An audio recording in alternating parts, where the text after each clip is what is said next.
Hello everyone, કેમ છો મિત્રો?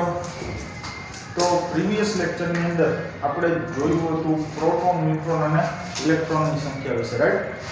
કે કઈ રીતના પરમાણુનું રિપ્રેઝન્ટેશન હોય, હોમવર્ક છે એને તમને આપેલું. તો એના બેઝ ઉપર છે આજે દાખલા છે આપણે ગણવાના છે, રાઈટ? તો જોઈએ અને સમજીએ. તો સાંભળો, ચાલો આજે એક્ઝામ્પલ આપણે જોવાનું છે સ્વાધ્યાય 2.42. સ્વાધ્યાય 2.42.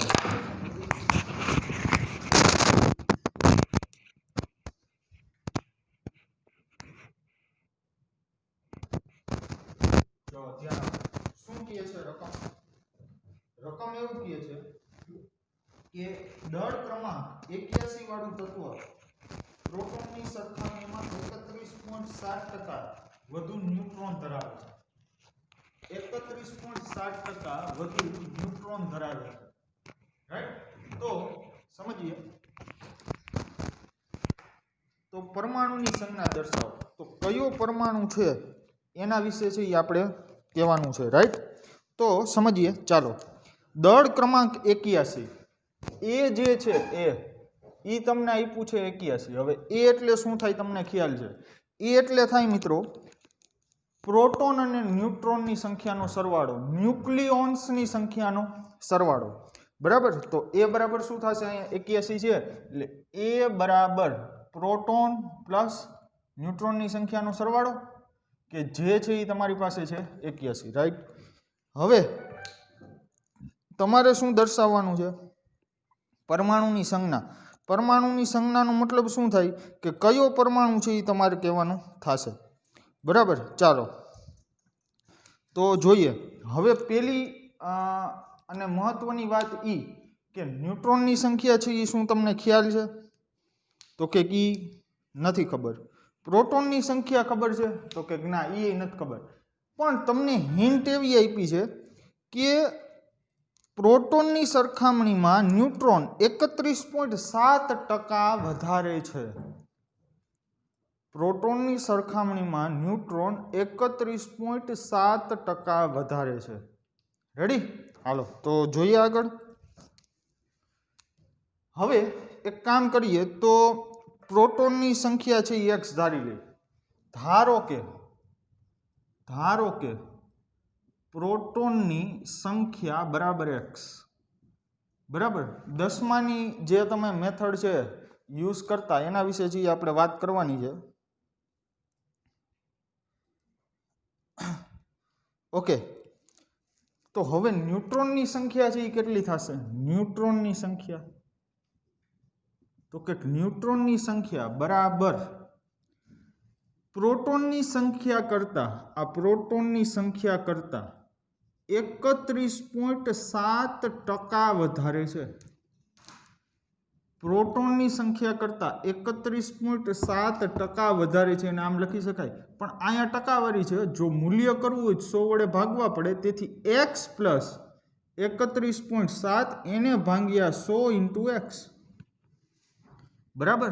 તો x પ્લસ, હવે 2 મીંડા મટાડો એટલે 0.317x. તેથી આ તમારે થઈ જાય 1x પ્લસ 0.317 એટલે 1.317x. આ શું મળ્યું તમને? ન્યુટ્રોનની સંખ્યા. ઓકે, ચાલો હવે આપણી પાસે એ તો છે કેટલો? 81. એ બરાબર શું થાય? Proton plus neutron. એ છે એ છે તમારી પાસે 81. પ્રોટોનની સંખ્યા તમે ધારેલી છે x પ્લસ ન્યુટ્રોનની સંખ્યા તમારી પાસે આવી 1.317x, બરાબર? તો 81 બરાબર આ થાય 2.317x. તેથી x બરાબર શું થઈ જાય ભાઈ? તો કે 81 ભાગ્યા 2.317. 81 ભાગ્યા 2.317. ઓકે, હાલો. તો ઈ આવે છે 34.95. શું આવે છે ભાઈ? x 34.95. એટલે આને x છે એ એપ્રોક્સિમેટલી હું 35 લખી શકું. x છે એ 35 લખી શકું. હવે x તમે શું ધારેલો છે? પ્રોટોનની સંખ્યા. તો પ્રોટોનની સંખ્યા છે એ થઈ ગઈ અહીંયા 35. રેડી? પ્રોટોનની સંખ્યા થઈ ગઈ 35. તો પરમાણુનું આપણે આ રીતના દર્શાવતા x a z બરાબર. હવે અહીંયા x એ છે તમારી પાસે 81 અને પ્રોટોનની સંખ્યા છે તમારી પાસે 35. તો x બરાબર છે એ શું લખવું? યસ 81 છે. ડન. તો આ તમારું પરમાણુ આવે બ્રોમિન. 35 એટલે કયો થશે ભાઈ? બ્રોમિન. રેડી? તો આ રીતના છે એ તમારે આગળ વધવાનું થશે. આ રીતના તમને ડેટા આપેલો હશે. ડેટા ઉપરથી તમારે x ધારીને છે એ આગળ વધવું પડશે. ડન? તો આમાં બીજું કાંઈ છે એ નવું નહીં આવે. ઓકે, ચાલો હજી આવો નવો દાખલો કરીએ તો તમને વધારે ખ્યાલ આવે. દાખલા નંબર જોઈ 2.43. એક્ઝામ્પલ સ્વાધ્યાયનો 2.43. સ્વાધ્યાયનો 2.43 શું કહે છે રકમ? ચાલો જી જોઈએ. દળ ક્રમાંક 37 ધરાવતો આયન 1 એકમ ઋણભાર ધરાવે છે. દળ ક્રમાંક 37. દળ ક્રમાંક એટલે એ શું છે? 37. હવે ખાસ અગત્યની વાત એ કે 1 એકમ ઋણભાર ધરાવે છે એટલે તમારી પાસે આ રીતના જે રિપ્રેઝન્ટ કરો છો x a z એની ઉપર એક નેગેટિવ ચાર્જ છે આવું કહે છે. એટલે આનો મતલબ શું થયું? એક નેગેટિવ ચાર્જનો પ્રોટોન કરતાં એક ઇલેક્ટ્રોન છે એ વધારે છે એટલે પરમાણુની અંદર છે એ ઇલેક્ટ્રોનની સંખ્યા વધારે છે. ઓકે, સાચું. ચાલો હવે જો આયન ઇલેક્ટ્રોન કરતાં 11.1% વધારે ન્યુટ્રોન ધરાવે તો આયનની સંજ્ઞા છે એ શોધો. શું કહે છે કે ઇલેક્ટ્રોન કરતાં ન્યુટ્રોન જે છે એ કેટલા વધારે છે? ઇલેક્ટ્રોન કરતાં ન્યુટ્રોન. ઇલેક્ટ્રોન કરતાં ન્યુટ્રોન 11.1% વધારે છે. શું મતલબ થાય? હવે પહેલાં તમને એ ખબર છે કે ઇલેક્ટ્રોન કેટલા છે? તો કે ના. તો હવે જોઈએ. ધારો કે ઇલેક્ટ્રોનની સંખ્યા બરાબર x. હાલો, ઇલેક્ટ્રોનની સંખ્યા બરાબર x. હવે તમે જે ન્યુટ્રોનની સંખ્યાનું છે એ સાદુરૂપ આપો એટલે છે તમને ખ્યાલ આવશે. બરાબર? હાલો, તો કઈ રીતના છે એ સાદુરૂપ આપશે જોઈએ. ન્યુટ્રોનની સંખ્યા બરાબર કેટલી વધારે છે ઇલેક્ટ્રોનની સંખ્યા કરતાં? x કરતાં 11.1% વધારે છે. આવો મતલબ થાય કે ન થાય? જો જ અહીંયાથી આ જ મેટર છે એ અહીંયા કરી છે, બીજું એમાં કાંઈ નવું નથી કર્યું. બરાબર? ઓકે,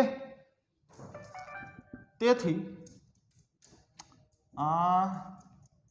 આ તમારે આનું મૂલ્ય લખવું હોય તો x પ્લસ 11.1 ભાગ્યા 100 ઇન્ટુ x એટલે આ થાય x પ્લસ 0.111 x. તેથી 1.111 x આવું થાય. જો અહીંયાથી આ બેનો સરવાળો કર્યો, બીજું કાંઈ નથી. બોલો આમાં કોઈને કંઈ તકલીફ હોય તો?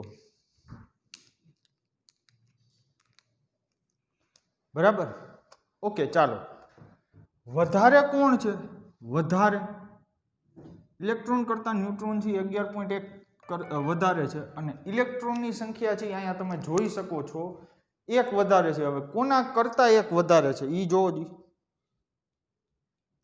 બોલો કોના કરતાં એક વધારે છે? યસ, સાચા છો. ઇલેક્ટ્રોન કરતાં છે એ એક વધારે છે. રાઈટ? ઓકે ઓકે, ચાલો તો જોઈએ આગળ. ઓકે, તો શું થશે હવે?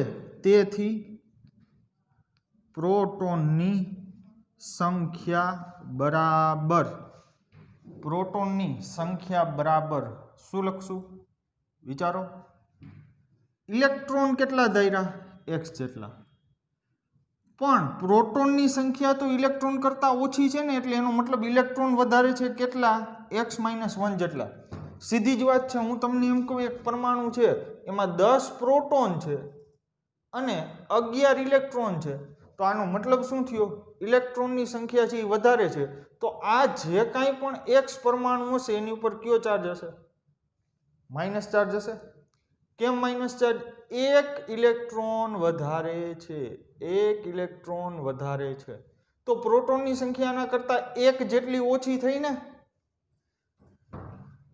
ઇલેક્ટ્રોનની સંખ્યા છે સોરી પ્રોટોનની સંખ્યા એક જેટલી ઓછી થઈ ને ઇલેક્ટ્રોનની સંખ્યા તમારી પાસે x છે બિલકુલ તો પ્રોટોનની સંખ્યા x - 1 નો થાય કે નો થાય થાય જ નહીં યાર ઓકે ચાલો તો પ્રોટોનની સંખ્યા મળી ગઈ આપણને ન્યુટ્રોનની સંખ્યા મળી ગઈ તો આ વાળા સૂત્રમાં છે એ કિંમત મૂકીએ તો a બરાબર number of proton plus number of neutron એ તમારી પાસે છે કેટલા 37 બરાબર પ્રોટોનની સંખ્યા છે એ તમારી પાસે છે x - 1 પ્લસ ન્યુટ્રોનની સંખ્યા તમારી પાસે છે 1.111x હાલો તો શું થશે x - 1 અને આ થઈ જશે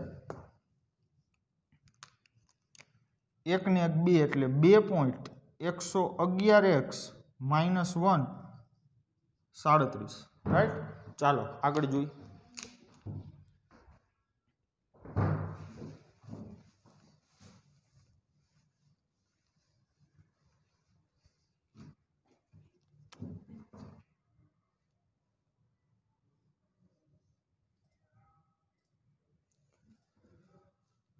તેથી એકડો છે એ આ બાજુ જવા દો એટલે 38 બરાબર 2.111x તેથી x બરાબર 38/2.111 x બરાબર જોઈએ 38/2.111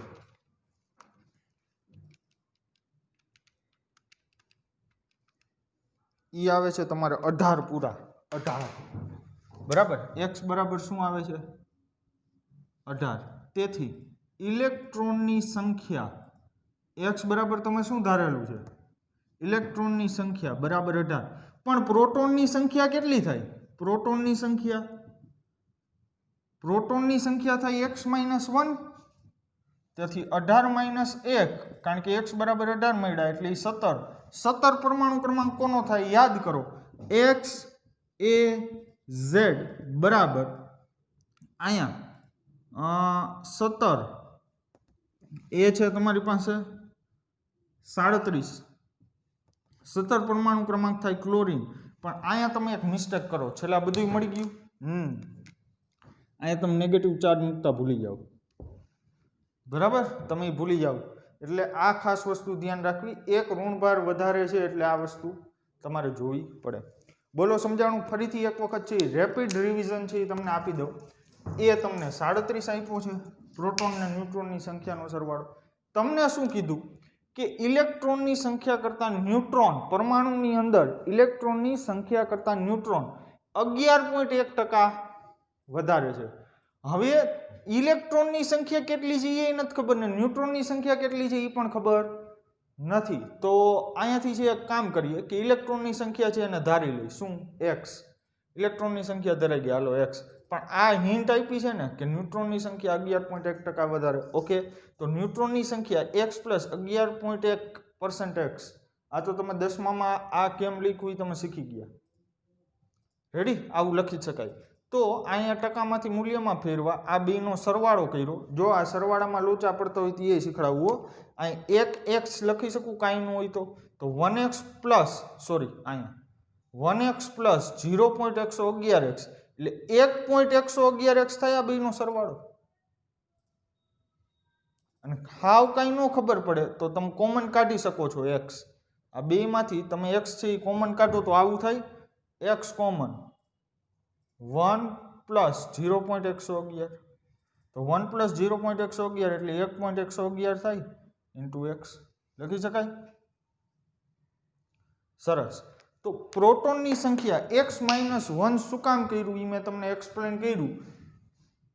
ઇલેક્ટ્રોન કરતાં એક પ્રોટોન છે એ ઓછો છે એમ કહી શકું, અથવા તો એમ કહી શકું કે પ્રોટોન કરતાં એક ઇલેક્ટ્રોન છે એ વધારે છે.